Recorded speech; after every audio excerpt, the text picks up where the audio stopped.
Here is where you reinvent each day. It's not about where you are. It's about making the most of it. And each encounter makes you stronger. This is your game. A game you like winning. Well, what you just saw there was a look at my home from home when I'm in Hong Kong at the Park Lane Hotel, overseen by a rather debonair Belgian who you'll be meeting on the show in just a moment. I'm in Hong Kong for the week, not ostensibly for wine. There's a small rugby tournament that pops up in this part of the world once a year, but if I'm here, I might as well divert myself with a glass or two. And so, Dan Really Likes Wine, brought to you by Norman Goodfellows, coming to you this Monday from the Sky Bar on the top of the Park Lane Hotel. Now, if you haven't been to Hong Kong before, this should be your first destination, not just because it's a fabulous spot with terrific hospitality, but it gives you a great view over Hong Kong and gives you a sense of exactly where you are. If you have been to Hong Kong, but you haven't been here before, a crucial error, make sure you rectify it next time, not just for those views, but also for some terrific wine. They've got a lovely South African wine selection at the Park Lane, and Luke himself has got something of a South African connection, which we'll be exploring in just a moment over some rather nice Pinot Noir. And it is that Pinot Noir that forms the basis of our other guest on the show today, Emil Ross, who's no stranger to Dan Really Likes Wine, will be joining us as well. And he will be doing so to talk not just about the wine itself, but to get a bit of a sense of taking wine to the world from South Africa and how this part of the world is influencing South African wine. Now, there is obviously quite a bit of wine at play here in Hong Kong, because when I landed this morning, the Cathay Pacific flight got in, I got my transfer through to the Park Lane, stretched my legs, pulled on my occasionally used running gear and went for a jog in the Victoria Park right next door. Now, I went ostensibly to go for a run, and this is the honest truth, but when I went for a run, this is what happened. So just my luck. This is what happens when you host a wine show. I genuinely went out for a run. I really did. I went out for a run, landing in Hong Kong. What happens? I walked straight into a wine tasting, and I spent the last 20 minutes running through some lovely Sicilians and a couple of Bordeauxs. But honestly, I really did go for a run. So there we go. I go for a run and I end up at a wine tasting. It was clearly a sign. Some very nice Sangiovese there from Sicily, and some rather well-priced Bordeaux as well from the wholesalers on show. I might be off for a little shopping trip once this is done. On the show today, then, it is Luke Bolland, the general manager at the Park Lane, an area manager for the Pullman Hotel Group in the Hong Kong and Southeast Asia region. And we'll also be traveling back to South Africa to Emil Ross, who's not just a winemaker in the Hemilanada, but also a winemaker in Oregon. We'll get an update on that as well. But before both of my guests join us in this rather lovely setting, let's have a quick look at the latest wine news.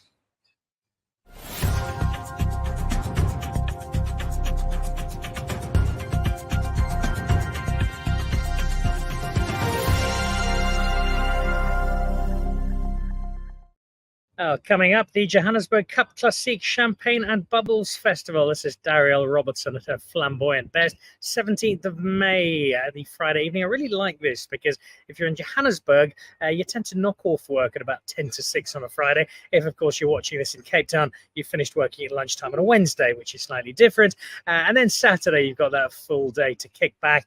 And for me, the real attraction here is not simply the range of bubbles from South Africa and from France, but the chance to compare them. And it's always a gap that is narrowed when we see the best of South African and the best of French. And the quality of some of our Cup Classique at the moment really is outstanding. You also tend to see one or two names you haven't heard of before. So this is one I'd highly recommend a visit to, the 17th and the 18th of May. Get along, join Darielle and her team, and discover some fabulous French bubbles and some even better South African ones. Then also coming up next Tuesday, the 9th, that's great, yes, the 9th, it's Lamborghini tasting, not driving, but tasting. Lamborghini, what on earth is it? Well, come along and find out. It involves bubbles, it involves luxury, and it involves Norman Goodfellows. It is Tuesday evening, your chance at the Norman Goodfellows store in Four Ways to come along and try out something I suspect you might not have had before, but which you'll certainly enjoy sampling for the very first time. So come along and give that a crack. And speaking of tastings, we had a terrific one last week where we went for some aromatics, some wine that really was quite striking in its bouquet and its palate. Wine from Alsace, from Germany, from Austria, some terrific Riesling across a range of sweetness as per the spectrum of Riesling, but also some really good Pinot Noir. And that Alsace Pinot Noir was really, really good. So it's wine that I think we're going to be seeing a little of in the Norman Goodfellow space. And the Dan really likes wine store, but nice to try something. Often when you're drinking French wine, it tends to be Bordeaux, Burgundy, Champagne, maybe a bit of Rhone or Loire. The Alsace, not somewhere we see so much wine from, and certainly Germany and definitely Austria, not as much. So a really cool tasting. A big thank you to Derek Kilpin and team who joined us for a really, really good evening. We had an enormous amount of fun. Right, well, speaking of enormous amount of fun, Luke, it is lovely to be back at your hotel. Great to have you back, Dan. My home in Hong Kong. Yeah, definitely. Come enjoy the wine and the sevens, of course. And hopefully that the Blitzbook are lucky this time, that they get over the jinx of never winning in Hong Kong. Like, it'll be a wonderful, wonderful thing if they did. It'll be a struggle because I mean at their best this year, but we are hopeful. But even if they don't, we've still got South Africa to celebrate because Absolutely. we have not just a wonderful hotel to be staying in, but an honorary South African running it because you've got a very close link to South Africa. Yeah, about 45 years ago, I packed my bags, left Brussels, and started my first job at the Anangeni in Durban. And I've never looked back. And I've been traveling the world, going back to South Africa. My wife and I, we still have our place in the northern suburbs in Joburg. And regular visitors and of the winelands, and great supporters of South African wine, of course. Which is seen whenever I come over here. I remember coming for the first time, and one of the first things I look for when I find a hotel is its restaurant. Once I found the restaurant, I'll have a look at the wine list, and I look through, and I'm sometimes disappointed when I travel. There's one or two South African wines, and not always the most exciting ones. Then I discovered your wine list. Clearly the man behind this is a visionary, because there is a really nice South African selection here. Yeah, we carry about 30 labels of South African wines, and I must say, within our wine list, they do very good. People are enchanted by their quality. Definitely the rapport of price quality is also very important. Hong Kong is a food scene city. You know, there are about 13,000 restaurants, and of course, the nice thing about Hong Kong is you don't pay taxes on wine when you import them, so it makes them affordable. It makes them easy available, and people really like to discover, and the South African wines do really well on our list. How does that sit in the broader context of the Hong Kong food and wine scene? Are people generally looking for good wine? Do they tend to pair their meals with wine? Is wine a big thing in Hong Kong? Oh yes, it's a big thing in Hong Kong, and people are really looking at it. There are a lot of quality sommeliers. We actually did a competition in this hotel selecting the sommeliers from Asia to go to Cape Town for 2-3 years ago, or 4 years ago now, for the world competition, and the Hong Kong sommelier came number 3, bronze in South Africa. There is a lot of interest every time we see that when South African winemakers come and they do a special event for the sommeliers really come down in droves to be present there. So yeah, to answer your question, yes, enormous wine culture, enormous food culture, and a big interest in South African wines. Which is very good news, and it'll be good news for our other guest. I'm going to jump to him in just a moment. Before we go into Emil Ross from Hamilton Russell and the wine we're drinking now, is there a leaning towards a particular style of wine in Hong Kong, or is it a fairly democratic process in terms of what people drink? It's quite open. Champagne, anything with sparkles, of course, is enormously popular, and the South African MCCs are doing extremely well there. We also like to tease people, if you can call it that way, to put them in blind tasting. And even with the sommeliers, we did blind tasting between French champagnes and the South African ones, and 50% got it wrong.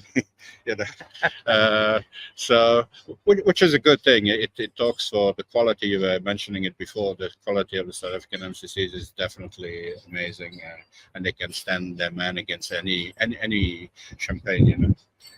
I also think that some of our Pinot Noirs can stand up against some of the great Burgundies. We've got one here. Let's meet the man who has produced the Pinot Noir we're drinking, Emil Ross, coming to us from the Hamiltonada Valley. Good afternoon, good evening, Hong Kong time. Lovely to see you. Welcome back to the show. It was a pleasure having you on. Before we jump into your wine and the pride I'm sure you have at seeing it at a hotel like this over in Hong Kong, give us a quick recap on the 2024 harvest. Is there a skip in the step of the winemaker at Hamilton Russell? Hi, Dan. There's a skip in the step in the sense that all the fruit's in, so that's always a good time. It was a challenging harvest, very, very tiny crop because of that storm in September, unfortunately. So I think all the early budding and flowering varieties got hammered by the wind.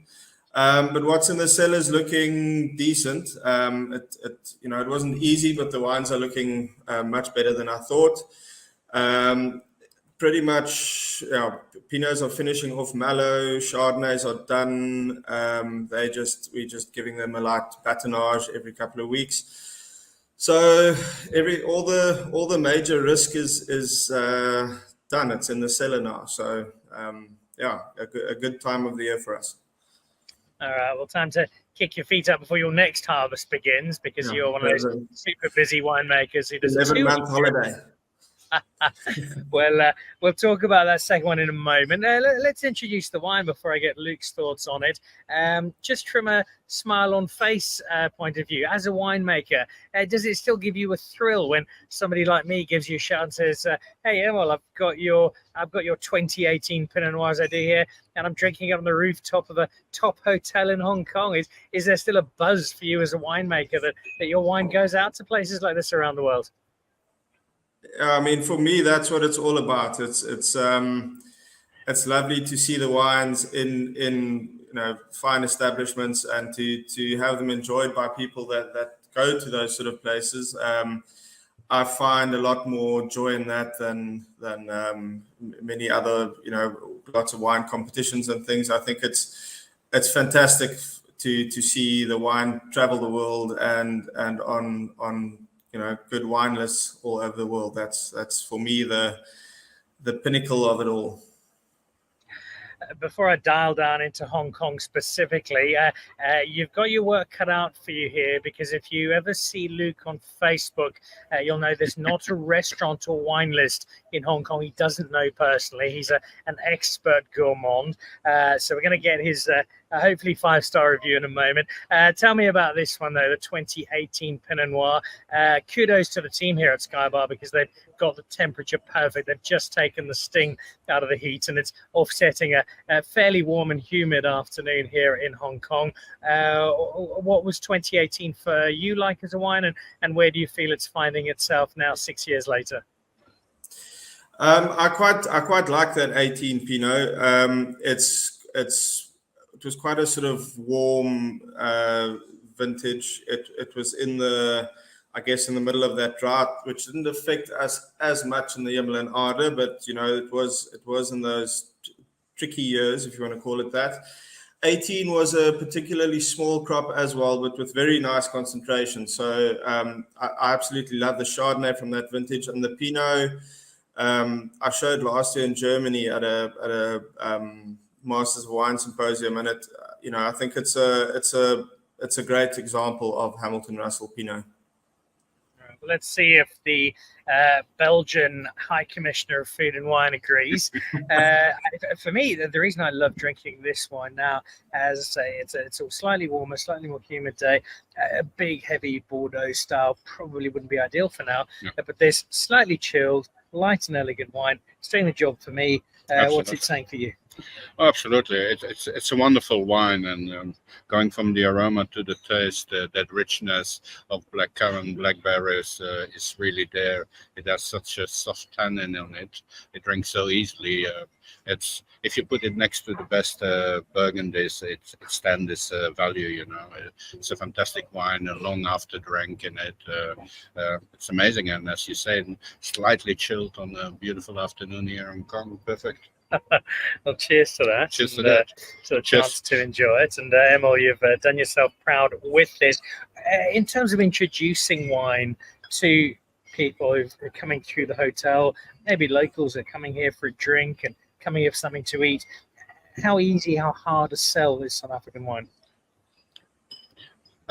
Well, there are two categories. There are those who know South African wines and specifically ask for it.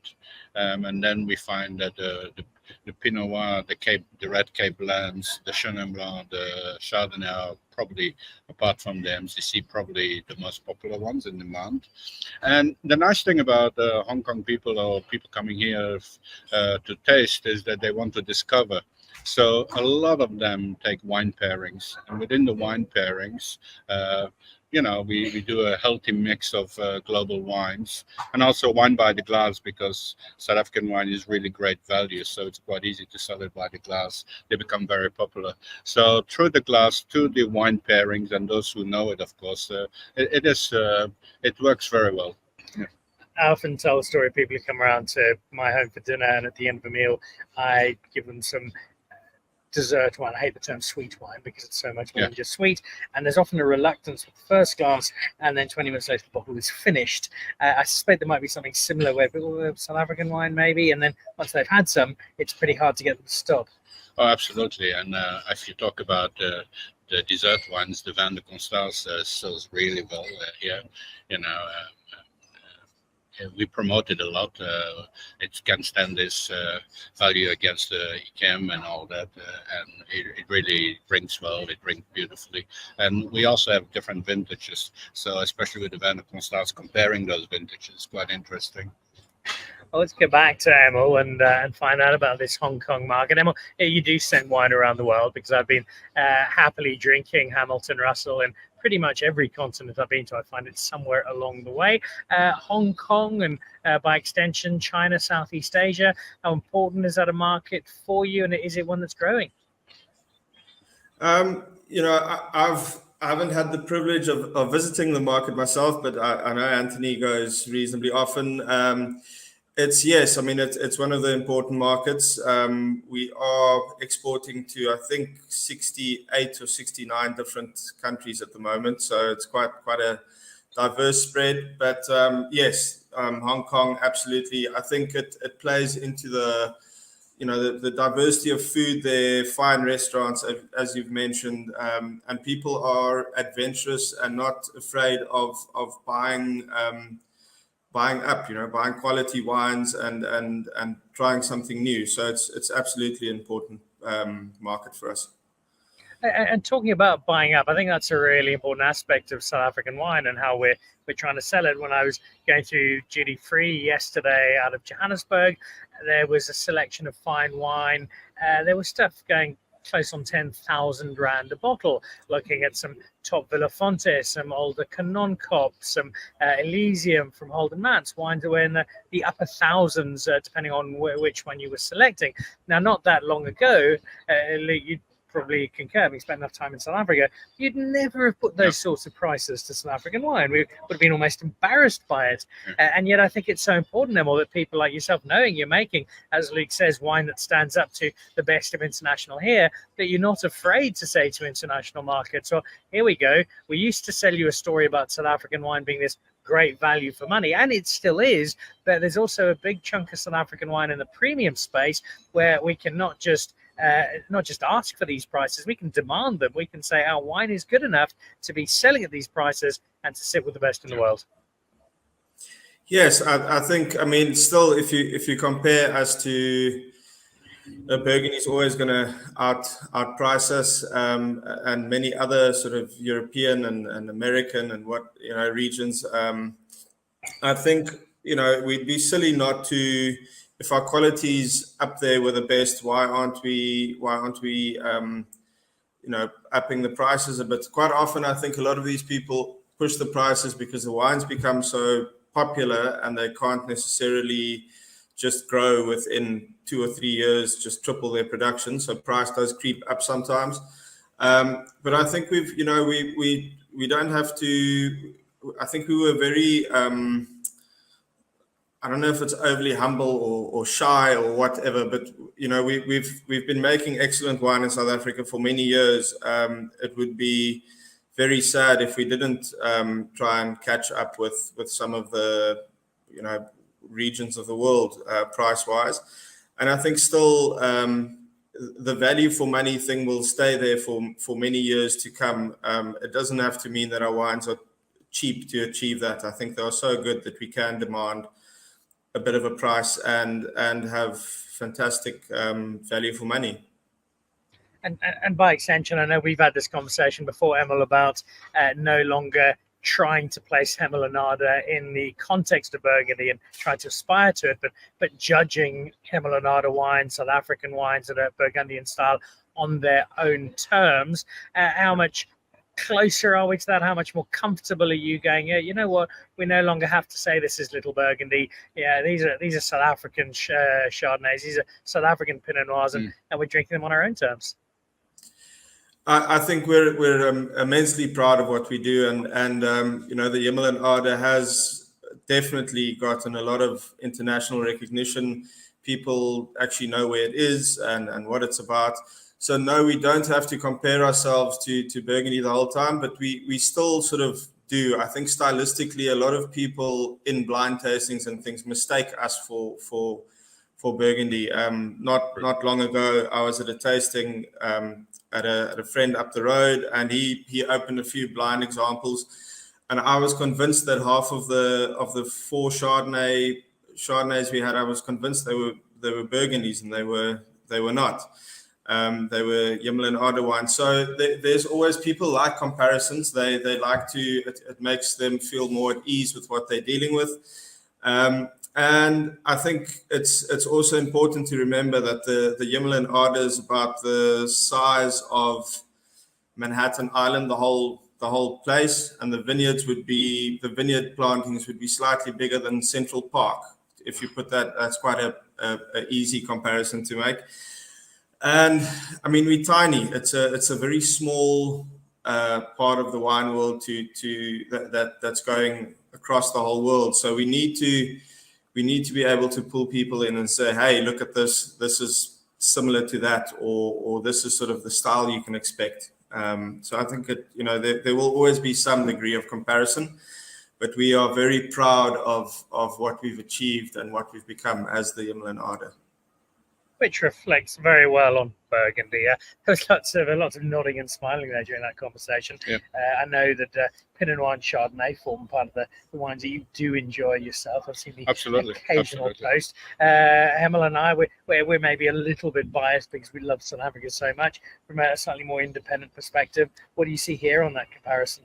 Well, I know Hemelanada quite well. I don't miss going there every time I'm down there. So it's a fantastic area, and they are top quality wines. I do agree that people like benchmark to compare with. That's how they create or calculate their value. But you definitely have a point that it's Hemelanada can stand by its own, and have its own value and has its own DNA, so to speak. So South African wine having a bit of an impact. I wonder whether one other region is having a bit of an impact. It's a region quite close by, and that's the wine of China. I saw a couple of bottles. You've got a Yes. wine store downstairs here. How much is Chinese wine growing? Amazingly, actually. And I have the good fortune to be 20 years in this area. In 2004, I arrived in Shanghai, and not to be mean, but it was pretty undrinkable at that stage. I think that's being charitable. Yes, but if you look at it now, and again, we run wine clubs here, and we do a lot of wine tasting, and every time we put a Chinese wine in a blind tasting, people are simply amazed.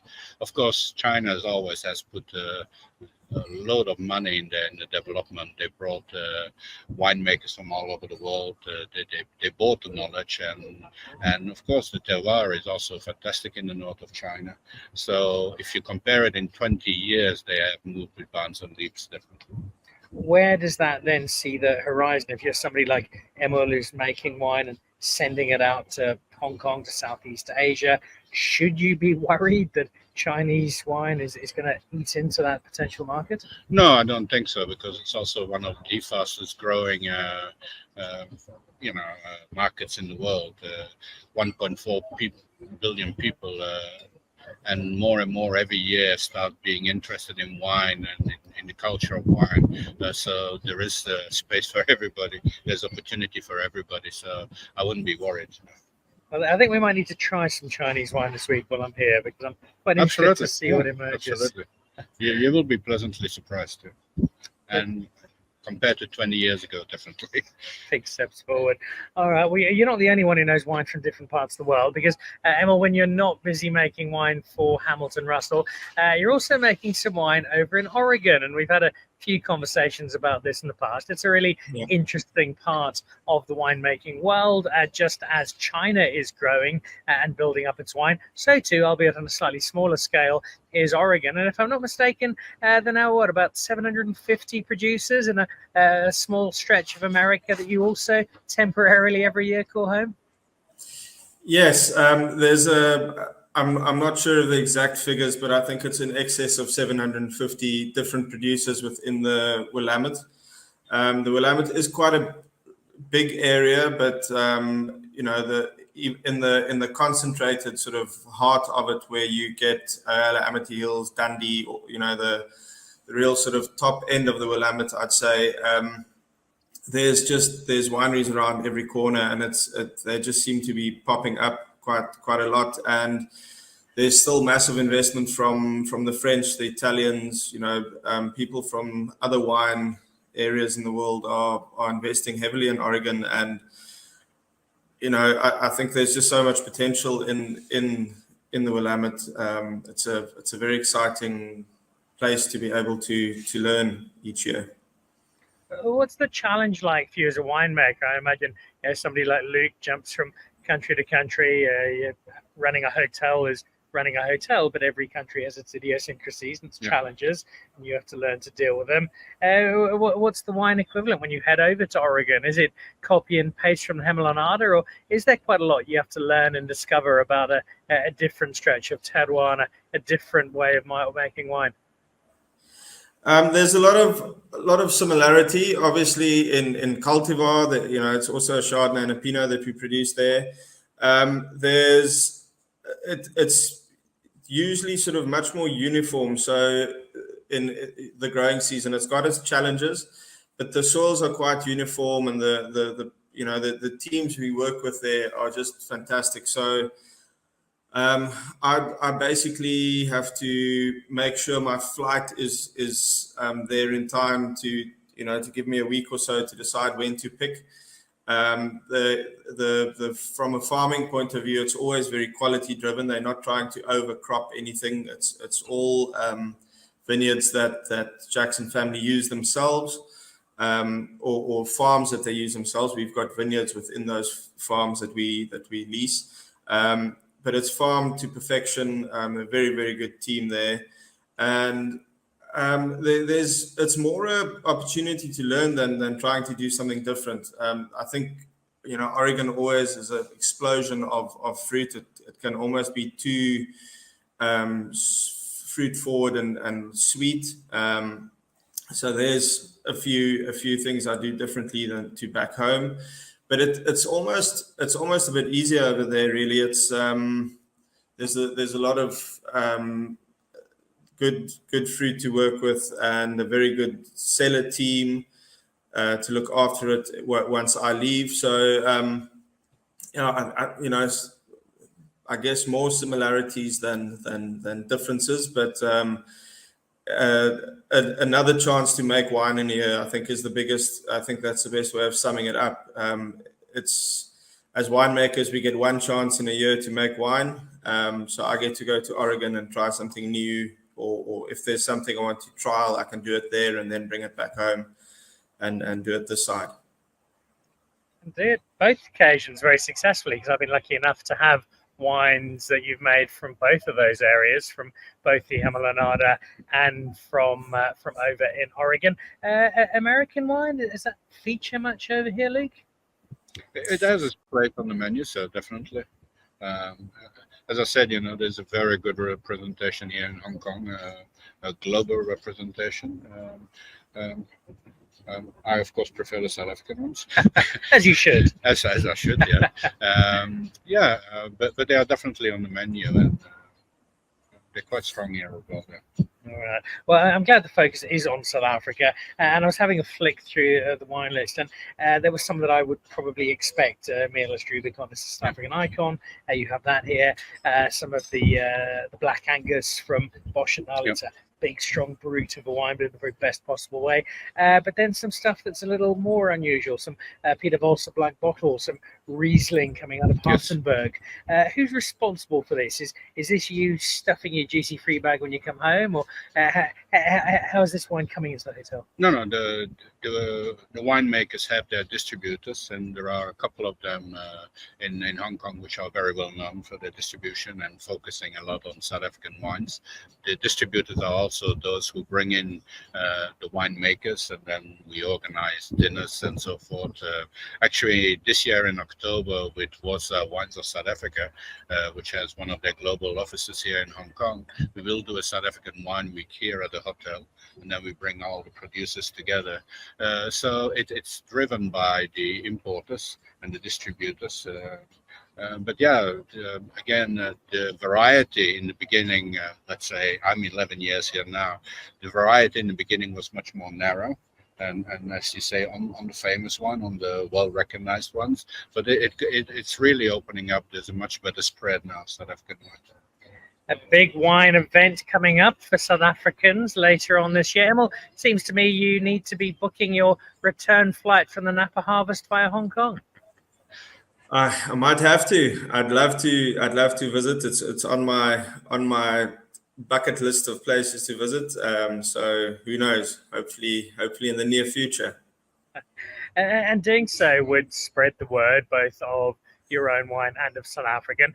But where does the balance sit, particularly post-COVID, when you were trying, like so many other winemakers, to find homes for wine around the world because you couldn't drink them at home? I think the footprint of South African wine definitely expanded, and we've seen this in various parts of the world with a lot of our wine producers, but it is still back at home where the majority of wine is sold, and for most producers, Johannesburg remains the key platform for South African wine. For Hamilton Russell, where's the balance? Is this just it's nice to have the wine sitting at somewhere like the Park Lane in Hong Kong, or is it a pretty fundamental part of the business?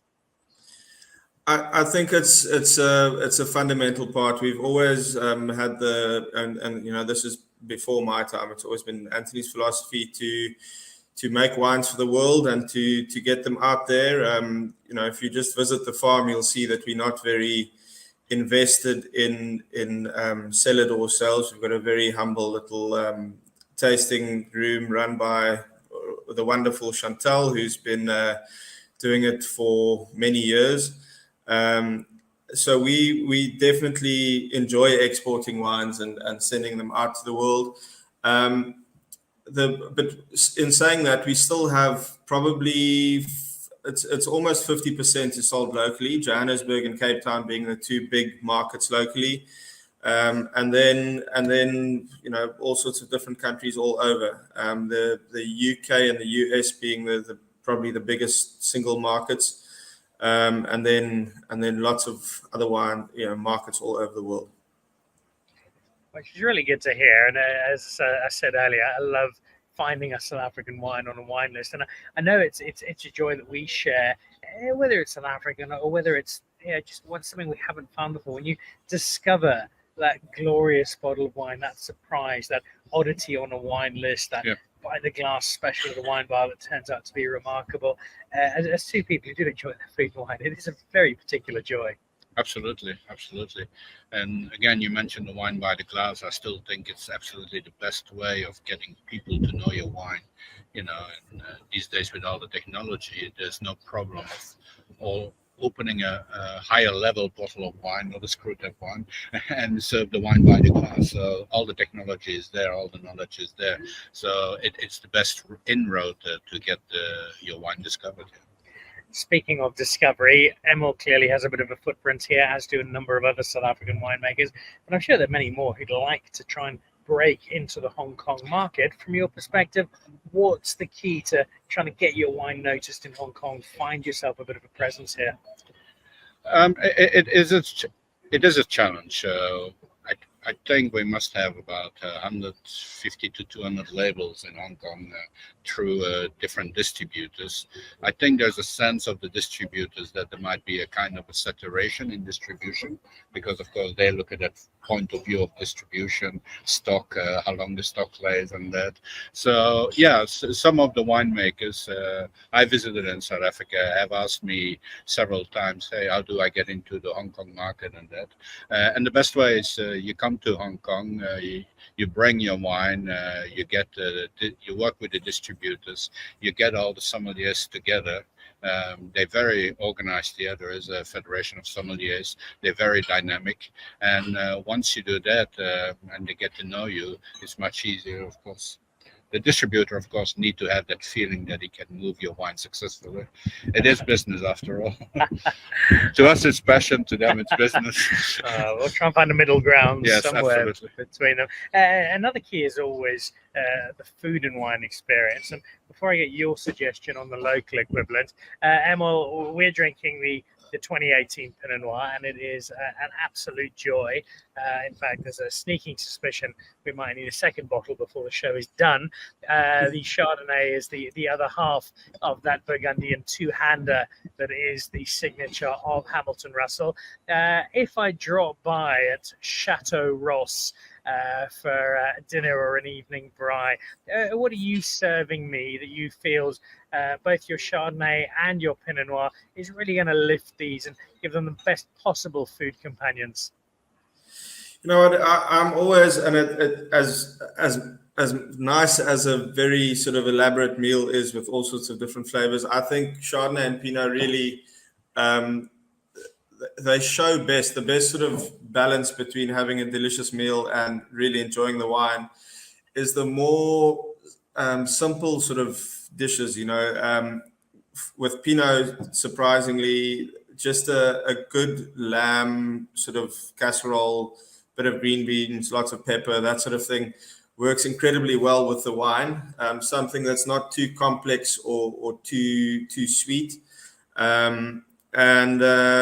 Yeah, so it's, unfortunately, it's probably going to be quite maybe a really good potjie or I really enjoy cooking, so there's 100 options going through my head now, but if we just focusing on Chardonnay and Pinot, probably something quite classic. The old boring, it's overused, but duck really does go well with Pinot. Any sort of slightly fattier meat or protein works well. So it depends on the weather, Dan. We'll have to see. Well, as you say that, I'm just topping up some of this splendid Pinot Noir. I've got a few interesting Pinot Noir spaces. Duck is one. I love a freshly seared piece of tuna with Pinot Noir. I think that works beautifully. And with the Chardonnay, probably the best butchery in Johannesburg is a place called Northern Meats. A really cool Portuguese guy who runs it, and a really good steak with Chardonnay. It's an unusual combination, but I find the acid of the Chardonnay and the fat of the steak, it just plays around with something a little different. And I love experimenting, as I know do your chefs, because I've eaten here often enough. Touching down, I've got this wine, I've got a bottle of Chardonnay as well. What is the kitchen at the Park Lane giving me, or what is the kitchen at Luke's house giving me? Well, let's put our Hong Kong hat on. With the Chardonnay and definitely the Hamilton Russell, which I know very well, and it's a beautiful full-bodied Chardonnay. Hong Kong people love seafood, and especially crab and prawns, oysters. they can eat it every day. So the Chardonnays, they definitely stand up with the seafood, but that's pretty straightforward. I do agree that a well-bodied Chardonnay will do very well with a grilled piece of meat. That shouldn't be a taboo anymore. And if we bring it then back to Hong Kong for the Pinot Noir, I definitely think about two dishes typical for Hong Kong which come to mind. One is the barbecued pork, the char siu, and the other one is, of course, the Peking duck. Both of them will go so well, because there is that freshness, but also little fattiness and the crispiness of the skin, which all comes well together. And the Pinot Noir would stand fabulous with a Peking duck or a char siu, a barbecued pork. I have to confess to landing back in Hong Kong from Shanghai, having a 6-hour layover, leaving the airport, getting the train into Central, and going to, I think it was Shanghai Gardens, and ordering an entire Peking duck and a bottle of Pinot Noir, polishing them off, getting back on the plane, and sleeping all the way back to Johannesburg very, very happily. Yeah, I can imagine, absolutely. Well, it sounds like if you do get, not if, when you get over here, you've got not just a great home that's very happy to celebrate the wine that you make, but also somewhere to give you some great food with it. So try and pencil that into the schedule. Beyond that, you're already such a busy man working across 2 continents, making some of South Africa's most instantly recognizable premium wine. How do the next few years look for you? What is the vision? You, Anthony, the Hamilton Russell brands, as I think we should now refer to them. How do you see the next few years, and what is exciting you about the journey going forward? Well, I think we've sort of established the style that the place gives us. What's exciting for me personally is a lot of new plantings that will come into production. So I think just growth in volume and with that obviously increase in quality as well as we get better and better vineyards online. The vineyard team with Johan Montgomery have been working incredibly hard. So hopefully I get to see the fruit coming to the cellar soon, and I think there's exciting times ahead. We always try new things in the cellar. It's not like we just do the same old thing, but we do small experiments to learn from, and there's been a few exciting things with that. So now it's just waiting for another couple of months until we get fruit off the vines again, and then we get to try those. But definitely a growth in quality and volume in the next couple of years. That's definitely in the pipeline. All right, it's exciting times ahead. I will ask you one more question about South African wine. One of the things, Luke, I love about our South African winemakers is they're a very generous lot, not just in terms of giving you wine when you go and visit, often to your detriment, because they're very generous, but also generous with their knowledge, generous with their praise. They're a very close-knit lot. So Luke has already got 30 African producers on the list. He knows South African wine pretty well, but on top of your wine, obviously, is the starting point. Emil, what would you be suggesting to Luke and his team here at the Park Lane from a South African perspective they should be looking out for over the next year or two? Where are the areas, who are the producers, what are the varietals that you think Hong Kong would do well to keep an eye out for? I mean, there's always the classics, but I think I've been seeing a lot of very exciting Albarinos, Acerticos. There's all sorts of little projects coming off the ground. There's a different, I think, more on the white varieties on the white side, but there's a few reds. I mean, there's some great Cab Francs. I've always liked the variety.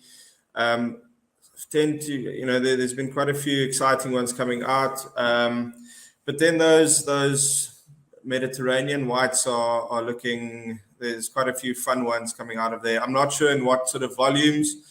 I know Newton Johnson never makes enough of their Albarino, but I'm working hard on Bevan and Gordy to make more. But those sort of varieties are quite exciting. Definitely, I'm not sure where that would fit into the Hong Kong market, but there's some really exciting fresh whites coming out of some of the areas.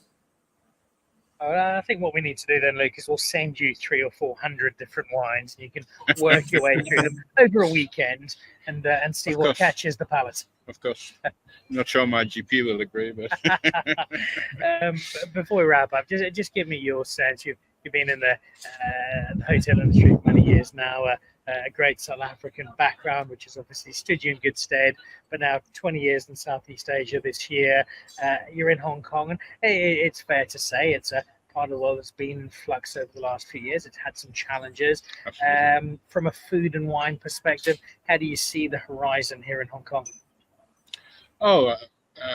Remarkably, we see every month new openings. So it keeps on being a food capital.